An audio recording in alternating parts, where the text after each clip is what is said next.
Students, आज हम पढ़ेंगे total history and civics class 9th morning star का chapter number first the Harappan civilisation.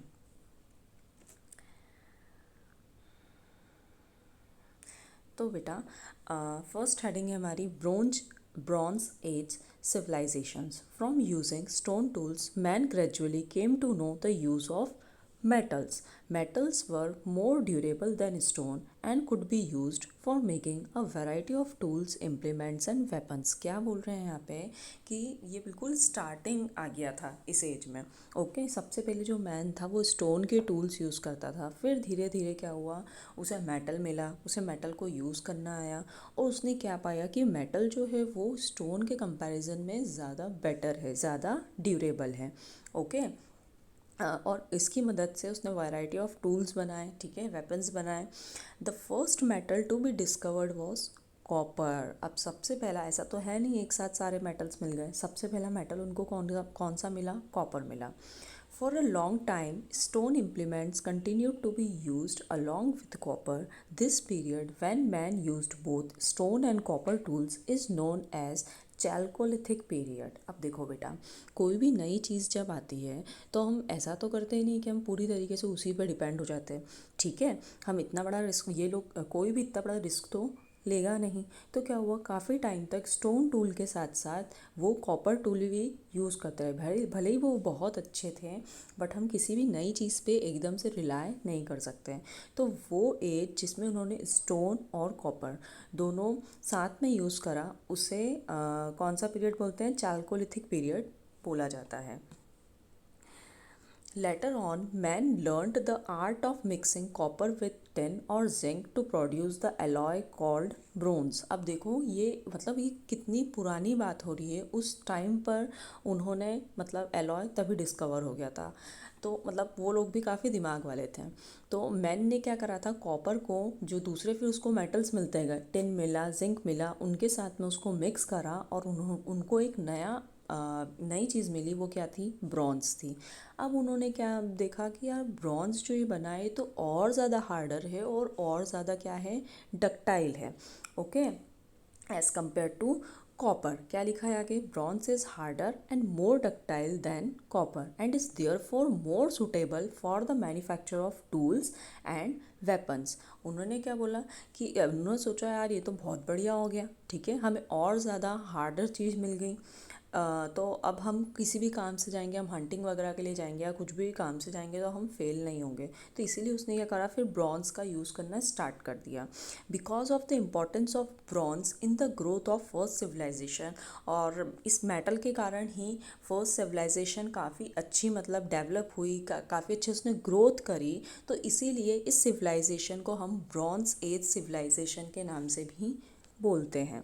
अब आगे क्या लिखा है, by about 2500 BC 4 bronze age civilisation emerged. These were, अब ब्रॉन्ज एज सिविलाइजेशन एक या दो नहीं थी, ठीक है, वो सारी सिविलाइजेशन जो उस टाइम पे डेवलप हुई वो कौन कौन सी थी, the Harappan civilisation in north and western part of India and Pakistan.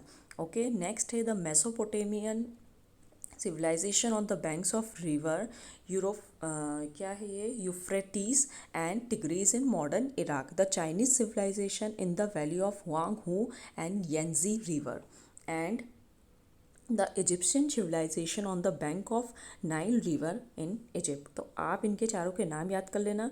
इनकी लोकेशन अगर आप ज़्यादा अच्छे से याद करना चाहते हो तो आप हमेशा मैप का यूज़ लीजिए। देख जैसे कि ये वर्ल्ड का जो मैप है इसमें देखिए चारों सिविलाइजेशन की यहाँ पे अपने को पोजीशन दिख रही है। ओके सबसे पहला क्या है हमारा, इजिप्ट, ओके, जो कि नाइल रिवर पे है।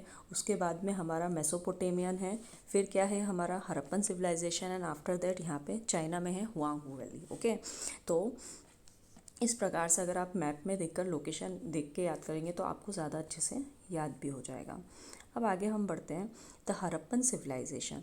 The Harappan civilisation is considered to be the first civilisation. अभी अपन ने देखी थी मैप में हरप्पन सिविलाइजेशन कहाँ आ रही थी, इंडिया के साइड आ रही थी। ओके इंडिया पाकिस्तान की बॉर्डर के वहाँ पे। तो अभी इस चैप्टर में हमें यही सिविलाइजेशन के बारे में पढ़ना है। तो हरप्पन सिविलाइजेशन ऐसा कहा जाता है कि ये पहली सिविलाइजेशन थी, कहाँ की पहली सिविलाइजेशन थी, जो नॉर्थ वेस्टर्न रीजन में रोज़ हुई थी इंडियन सब कॉन्टिनेंट के। first civilization that arose in the northwestern region of the Indian subcontinent. It is so called after the name of the first major site of this civilization, that is Harappa, which was discovered in 1921 in the province of West Punjab in Pakistan. अब हुआ क्या था बेटा, कि ऐसा तो है नहीं कि पूरी सिविलाइजेशन एक साथ मिल जाती है हमें। ओके, सबसे पहले इस सिविलाइजेशन के हमें फर्स्ट साइट मिली थी हरप्पा। ओके, हुआ ऐसा था कि वहाँ पे रेलवे कंस्ट्रक्शंस वगैरह का काम चल रहा था, और वहाँ पे जो लोग रेलवे इंजीनियर्स थे, वो जो वहाँ पे काम कर रहे थे, तो उन्हें रेलवे स्टेशन बनाने वगैरह के लिए, काम के लिए ईंटें वगैरह चाहिए थी, ब्रिक्स चाहिए थी। तो क्या हुआ, जब वो जाने लगे तो उनको रास्ते में एक पूरा हिप का ढेर मिला, मतलब सॉरी, ब्रिक्स का हिप मिला। ओके, तो उन लोगों ने क्या करा कि कौन इतनी दूर लेने जाएगा, उन लोगों ने क्या करा, उनको जो ईंटें मिली उनको उन्होंने यूज़ कर लिया। फिर आफ्टर दैट उन्होंने और ज़्यादा सर्च किया, तो उन्हें वहाँ पे कुछ टूटे फूटे खंडर जैसे मतलब महल टाइप या जो भी उनको मिले, तो उन्होंने क्या करा, उन पुरानी बिल्डिंग्स को सबको डिस्ट्रॉय कर दिया, वहाँ से ईंटें ली और अपना काम कर लिया। ठीक है, अब हुआ क्या कि बाद में फिर उनको मतलब शायद ऐसा कुछ हुआ था कि शायद आर्कियोलॉजिकल्स, मतलब उन लोगों को पता चला किसी तरीके से, तो उन्होंने देखा कि अरे यहाँ पे तो मतलब ये कोई पुरानी कुछ था यहाँ पे। और जब उन्होंने पूरा रिसर्च वगैरह करा तो उन्हें काफ़ी कुछ मतलब सर्वेज वगैरह किए वहाँ पे, तो काफ़ी कुछ चीज़ें उनको वहाँ से मिली। ओके, तो ये जो फर्स्ट साइट थी जहाँ पे उन्हें एविडेंसेस मिले, ठीक है, तो ये जो साइट थी ये थी हरप्पा। ओके, तो ये कहाँ पे थी बेटा, पाकिस्तान, सॉरी, पंजाब में थी। अब पंजाब इंडिया वाला नहीं है, उस टाइम पे इंडिया पाकिस्तान तो एक ही था। ओके, और जो पंजाब था वो पाकिस्तान एरिया में आता था, तो वहाँ की जो बाउंड्री थी, वहाँ पे हरप्पा करके एक साइट थी, और वहाँ पे उनको सबसे पहले सिविलाइजेशन के एविडेंस मिले थे। तो इन लोगों ने क्या करा, फिर बाद में और ज़्यादा सर्वेज वगैरह करे, तो इनको और भी बहुत सारी साइट्स मिली, जो मैं अभी आपको आगे फ़ोटोज़ में दिखाऊंगी। तो और ज़्यादा इनको जब वो साइट्स मिली, लेकिन इनको जो फर्स्ट साइट मिली वो थी हरप्पा, तो इन लोगों ने हरप्पन हरप्पन करना शुरू कर दिया, और आफ्टर दैट इसका नाम पड़ गया हरप्पन सिविलाइजेशन। तो इसके पीछे की स्टोरी ये है। उसके बाद में क्या हुआ बेटा, आगे क्या लिखा है, it is also known as Indus valley civilisation. अब इस हरप्पन सिविलाइजेशन को ही हम इंडस वैली सिविलाइजेशन इसलिए बोलते हैं क्योंकि बाद में जब इनकी बाकी की साइड्स भी जब इन्होंने ढूंढी, और ये वाली साइड भी जो थी, सबकी सब जो है वो रिवर इंडस के आसपास थी। ओके, तो इस कारण से क्या हुआ कि इस का नाम, इस सिविलाइजेशन का नाम इंडस वैली सिविलाइजेशन भी पड़ा। The discovery of Indus Valley Civilization in the 20th century was an important event in the history of India. अब ये देखो, अब क्या हो रहा है, अभी तक तो हम हिस्ट्री जो थी इंडिया की वो इतनी नहीं मान रहे थे, लेकिन अब एक पूरी नई सिविलाइजेशन जब डिस्कवर हुई है, तो ये समझो हज़ारों साल अपनी इंडिया की हिस्ट्री में और जुड़ गए। ओके, तो क्या लिखा है, the discovery of the Indus valley civilisation in the 20th century was an important event in the history of India. Up to this time it was believed that the history of India began with the advent of Aryan. क्या बोल रहा है वो, कि अभी तक तो हम क्या मान रहे थे कि हाँ आर्यंस आए जब से इंडिया की हिस्ट्री शुरू होती है, इसके पहले इंडिया वगैरह कुछ ऐसा था नहीं। ओके, यहाँ पे कोई नहीं रहता था, बट क्या हुआ, however the discovery of the Harappan civilisation pushed back the history of India by at least 1000 years. लेकिन जब हमें ये हरप्पन सिविलाइजेशन के बारे में पता चला, तो इसका मतलब क्या हुआ कि इंडिया की हिस्ट्री में हज़ारों साल और जुड़ गए। ओके, और ज़्यादा हम पीछे चले गए, और ज़्यादा हमें पीछे के बारे में मालूम पड़ा। So as to put it at par with the other oldest bronze age civilisation of the world, namely Mesopotamian and Egyptian civilisation. और ये जो बाकी की सिविलाइजेशंस हैं, फिर क्या हुआ कि इन्हें भी उसी टाइम जब उन्होंने सर्वेज वगैरह करे, तो पता चला ये सब उसी टाइम पीरियड की बात है जब जहाँ पे मेसोपोटेमियन और इजिप्शियन सिविलाइजेशंस थी। ठीक है, तो इन लोग इस सिविलाइजेशन को भी ब्रॉन्ज एज की जो दूसरी सिविलाइजेशंस थी उनके साथ इसे भी देखे जाने लगा कि मतलब ये हाँ इसी के साथ आई थी। Next, the Harappan civilisation is also referred to as Harappan culture. अब हरप्पन सिविलाइजेशन जो है उसे हरप्पन कल्चर के नाम से भी, मतलब या तो हरप्पन सिविलाइजेशन है, आप हरप्पन कल्चर भी बोल सकते हो। अब यहाँ पे जो टर्म कल्चर है, ओके, उसका वो मतलब नहीं है जो उसका है। यहाँ पे देखिए, the term culture is used by the archaeologist archaeologist ने ये टर्म यूज़ की है और ये किस चीज़ के लिए यूज़ की है? For a group of objects distinctive in style. ऐसे ऑब्जेक्ट्स के लिए यूज़ की है जो स्टाइल में तो सब अलग अलग है, ठीक है, but that are usually found together within a specific geographical area and period of time. लेकिन ये वो सारी चीज़ें हैं जो उनको एक पर्टिकुलर जोग्राफिकल एरिया से मिली है। ऐसा नहीं है एक चीज़ यहाँ मिल गई, एक चीज़ इजिप्ट से लिया, एक चीज़ मेसोपोटामिया की है, नहीं, सारी की सारी उनको एक पर्टिकुलर जोग्राफिकल एरिया में मिली है, पर्टिकुलर एरिया में मिली है और उसके बाद एक पर्टिकुलर टाइम की है। ओके, तो ये जो चीज़ें जो एक पर्टिकुलर एरिया की, एक पर्टिकुलर टाइम की है, उसे यहाँ पे कल्चर वर्ड से डिनोट किया गया है। In the case of Harappan culture, these distinctive objects are seals, weights, stone blades and baked bricks. तो यहाँ पे एग्जांपल्स भी दिए हैं कि ये जो डिस्टिंक्टिव ऑब्जेक्ट्स हैं, ओके, तो ये क्या क्या थे? जितने भी सील्स उनको मिले, वेट्स उनको मिले, ओके, वेट्स मतलब जिनकी मदद से वो वेट वगैरह करते थे। आफ्टर दैट स्टोन वगैरह मिले, ब्लेड्स वगैरह जो मिले, और स्टोन ब्लेड्स पूरा एक है, उसके बाद में जो बेक्ड ब्रिक्स मिले। अब सोर्सेज देखिए, our knowledge of the Harappan civilisation is based entirely on the archaeological remains such as buildings, pottery, sculpture, seals and cemeteries. अब देखिए, हम जो ये चैप्टर पढ़ रहे हैं तो इसका सोर्स कहाँ से क्या है, मतलब हमें कहाँ से ये सब इन्फॉर्मेशन मिली? तो उस टाइम पे जो सर्वेस वगैरह हुए और जो बिल्डिंग्स, पोट्रीज, स्कल्पटर, सील्स, ठीक है, जितनी भी जो भी मतलब बिल्डिंग्स वगैरह मिली, ठीक है, तो उसकी मदद से यहाँ पे जो भी मतलब आर्कियोलॉजिस्ट ने जो रिजल्ट्स दिए उसकी मदद से वही सब मतलब चीज़ें हम यहाँ पढ़ने वाले हैं। This is so because no adequate written records are available. और इसका एक कारण ये भी है, हम पूरी तरीके से उन्हीं चीज़ों पे क्यों रिलाएं, क्योंकि इसका कोई रिटर्न रिकॉर्ड हमें मिला नहीं है। A number of seals were discovered with a few letters engraved on each. अब मैं आपको आगे दिखाऊंगी सील्स वगैरह भी, तो बहुत सारी सील्स हमें वहाँ से मिली है और उसके ऊपर कुछ लिखा हुआ भी है सील्स के ऊपर, ठीक है, एनग्रेव्ड है वो उसके ऊपर, और काफ़ी छोटे छोटे लेटर्स में लिखा हुआ है। But the script has not been deciphered as yet. लेकिन क्या है स्क्रिप्ट? मतलब होता है लिपि, ठीक है, जिससे कोई भाषा बनती है। तो हमें जो भी लैंग्वेज, जो भी लिखा हुआ है वो लेटर्स, तो उसकी स्क्रिप्ट हम नहीं ढूंढ पाए। इसीलिए क्या हुआ, जो सील्स के ऊपर लिखा है वो आज तक कोई समझ नहीं पाया कि वो क्या लिखा है, और ठीक है, आज अभी तक किसी को नहीं पता। Therefore, the major sources of our information about the Harappan civilizations are as follows। अब देखिए, जो जो बड़े बड़े सोर्सेज है जिसकी मदद से हमें काफ़ी इन्फॉर्मेशन मिली, वो अब हम नीचे पढ़ेंगे। The Great Bath. The Great Bath is one of the largest public building at Mohenjodaro. Great bath start करने से पहले मैं आपको बताना चाहूँगी, ये हमारा इंडिया का मैप है, ठीक है बेटा। अब देखो, यहाँ पे सबसे पहले इनको कौन सी साइट मिली थी? इनको साइट मिली थी, हड़प्पा साइट मिली थी, ठीक है, ये थी पहली साइट। उसके बाद में जब इन लोगों ने और ज़्यादा मतलब खोजबीन वगैरह करी तो इन्हें दूसरी साइट्स मिली, जैसे मोहनजोदारो, लोथल, ओके, मेहरगढ़। तो ये सब साइट्स इनको फिर बाद में मिली, और फिर उन्होंने बोला कि ये जितना पूरा एरिया है यहाँ तक की हड़प्पन सिविलाइजेशन होगी, ओके, ऐसा उन लोगों ने उससे कंक्लूड करा। अब आगे देखिए, अब क्या है ग्रेट बाथ में, वो क्या बोल रहा है, ग्रेट बाथ जो है एक बहुत बड़ी पब्लिक बिल्डिंग थी, ओके, जो इन्हें कहाँ मिली थी? मोहनजोदारो में मिली थी। आपकी बुक में भी इसका फ़ोटो दिया हुआ है, ये रहा आपका ग्रेट बाथ। तो ये पूरा उनको वहाँ पे, जब ये मोहनजोदारो तक पहुँच गए तो वहाँ पे उनको ये पूरा ऐसा मिला। अब ऑब्वियस सी बात है, ऐसा भगवान ने तो बनाया नहीं होगा, किसी इंसान ने मतलब ये सब कंस्ट्रक्शन वगैरह किया है, ओके। अब आगे देखो, it has a large rectangular tank in a courtyard surrounded by a corridor on all four sides. अब क्या हुआ, एक बड़ा सा एरिया था, कोर्टयार्ड था, आंगन था, कोर्टयार्ड मतलब आंगन, ठीक है। तो उस आंगन के अंदर इन्होंने देखा है कि बहुत बड़ा, जैसे भी आपने देखा था, एक रेक्टेंगुलर टैंक आपको दिख रहा था बड़ा सारा, ओके, और चारों तरफ उसके दीवार थी।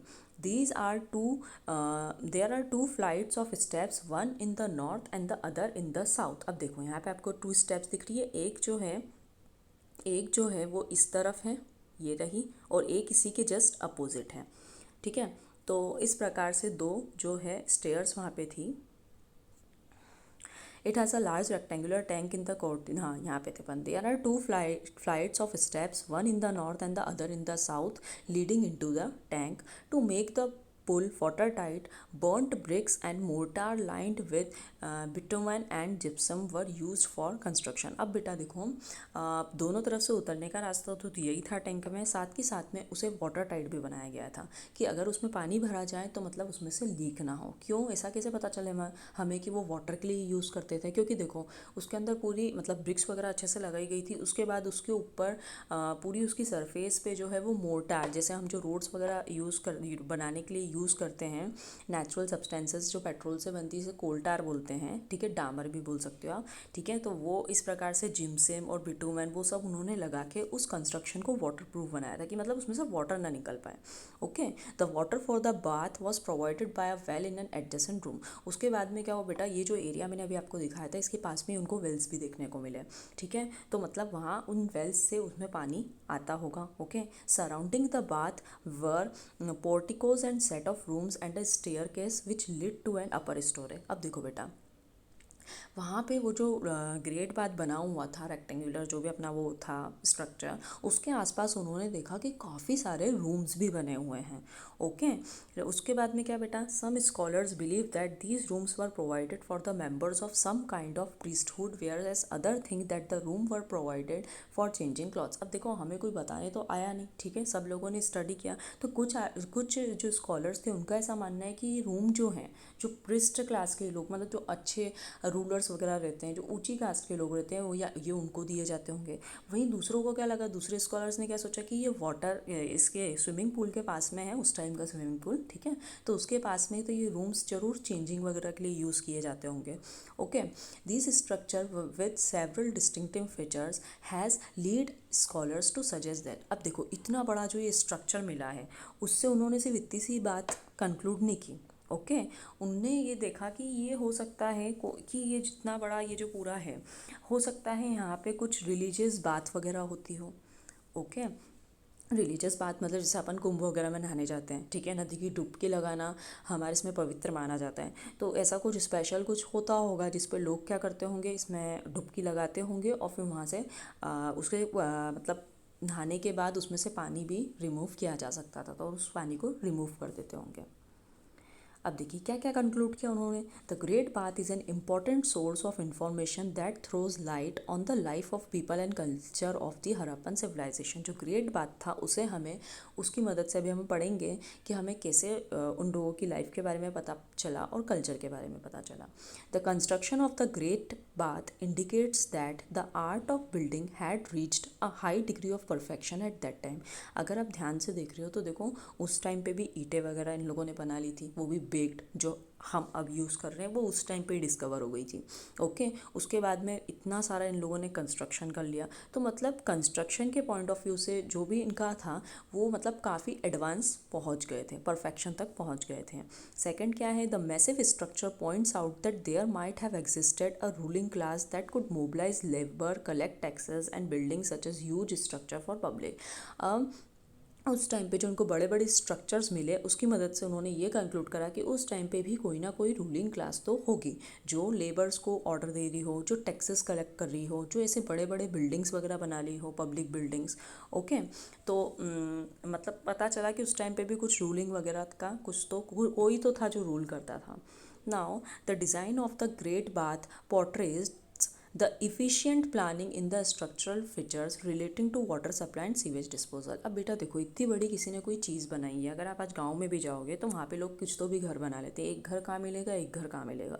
तो अगर ये इतने बड़े बड़े स्ट्रक्चर्स बना रहे हैं तो ऑब्वियस सी बात है मतलब उस टाइम में भी ये लोग स्ट्रक्चर पूरा की पूरा क्या करते थे, मतलब पूरी अच्छी प्लानिंग करते थे। ओके, कि कैसे वाटर सप्लाई करना है, कैसे सीवेज डिस्पोजल करना है, दूसरी भी बहुत चीज़ें मिली हैं उन लोगों को वहाँ पे, तो उसको देखकर उन्होंने कंक्लूड करा कि हाँ ये लोग प्लानिंग वगैरह में भी बहुत अच्छे थे। Most of the scholars agree that the great bath might have been used for religious purpose. This indicates the importance attached to ceremonial bath in sacred tents, pools, rivers since time immortal. अब देखो बहुत से scholars का ये मानना था कि great bath, अभी मैंने आपको बताया था कि ग्रेट बाथ वो क्या मान रहे थे कि ग्रेट बाथ जो है वो रिलीजियस पर्पस के लिए यूज़ करते होंगे। तो इससे हमें ये बात भी पता चलती है कि उस टाइम पे भी ये लोग मतलब ये सब कोई भी जो भी दिव्य आत्मा वो मानते हों, ओके, तो उस पर वो बिलीव करते थे। ठीक है, उसके बाद में हैं वो लोग भी पूजा वगैरह करते थे, स्नान वगैरह करते थे, समथिंग लाइक दैट, और ये सेरेमोनियल ये सब बात्स वगैरह होती रहती थी। अगर आपको ये चैप्टर और अच्छे से समझना है तो आप जो ऋतिक रोशन की मूवी थी मोहनजोदारो उसे देख सकते हैं। अब आगे क्या है बेटा, a lot of planning must have been made to construct such a huge structure. This is indicated by the use of bricks, whether sun-dried or bagged, which were of standardized site. अब देखो वो यही बोल रहा है कि इतने बड़े बड़े स्ट्रक्चर्स ऐसे ही तो बन नहीं जाते हैं, ठीक है, काफ़ी सारी प्लानिंग की ज़रूरत होती है। तो मतलब उन लोगों ने प्लानिंग भी की, और साथ के साथ में जो ब्रिक्स हैं वो हो सकता है उन्होंने फायर के अंदर बेक की हो या फिर धूप के अंदर की, जैसे भी उन लोगों ने प्रिपेयर की, बट वो ब्रिक्स काफ़ी अच्छी थी। ओके, और उन ब्रिक्स का एक स्टैंडर्डाइज साइज़ था। इसका मतलब उस टाइम पे भी वेट वगैरह स्टैंडर्डाइजेशन वगैरह की चीज़ें आ गई थी। अब इसके आगे का चैप्टर हम हमारे नेक्स्ट वीडियो में कंटिन्यू करेंगे। अगर आपको ये वीडियो पसंद आया हो तो please like, share and subscribe.